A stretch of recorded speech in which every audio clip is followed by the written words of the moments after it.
Hey guys, welcome back to Monday Maths with Lucas. This week's episode we're talking about um, our transitions history and basically going back to where we started with our transitions, like when we first started, what we had hoped and how we've come from that point on to how we are now. So let me take you back a bit. I came out back in 2013, 2012, end of 2012, back in October. I came out to my friends, my coworkers, and my family at that time. My biggest concern coming out to them when coming out in general was my inability to pass or my lack of passing. That's always been my fear. That I wasn't gonna be able to pass once I started drinking testosterone or anything. So that was my biggest fear going out and starting testosterone was, okay, after taking testosterone, am I gonna pass? Am I gonna be masculine enough to pass? And so on. I think that's a lot of people's fear once they start, or even before they start testosterone, is whether what is going to change, what is going to happen, and what's going on. So that was one of my biggest concerns, was that. My second biggest concern was whether my parents are going to accept me or not.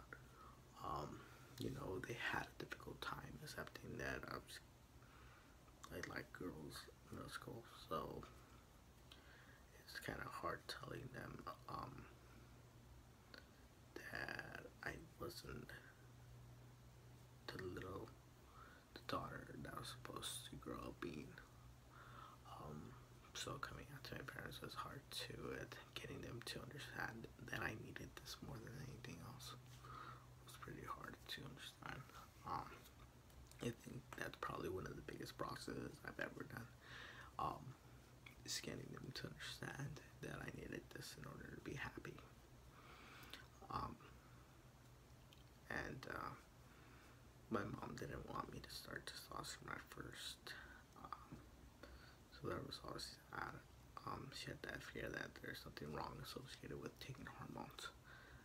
So I had to get her to understand that I needed this in order to survive. Anyways, back to my expectations when coming out.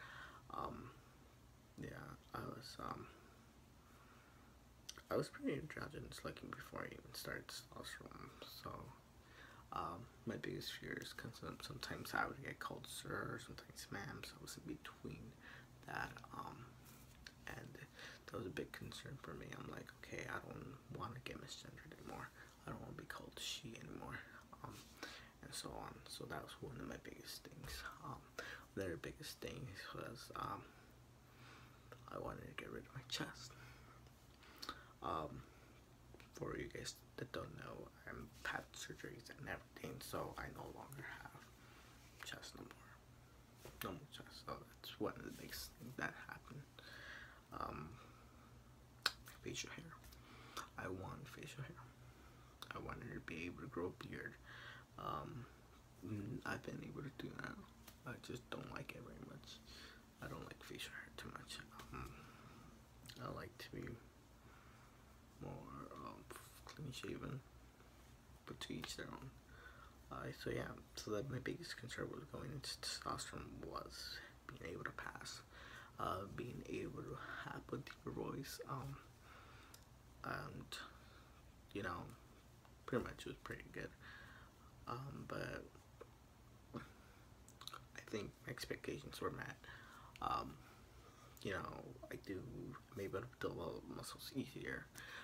Leaning down's a little bit of a problem, but once I do get into that diet and then exercising, it ends up being better. But I think building muscles has been easier, as far as I can tell. I do most. I guess going into fitness with that, I I thought weightlifting and being trans would be something of a problem because I wasn't born male. But surprisingly, I've been able to lift almost, as much as some of the guys in my CrossFit, so I'm pretty happy with that. The thing to everybody going into their journey, everybody expects so much about themselves, to learn about themselves. There's just one key thing to take away from that. It's just remember to be yourself, to be happy. And everybody's transition is different and to each their own. Right. So yeah.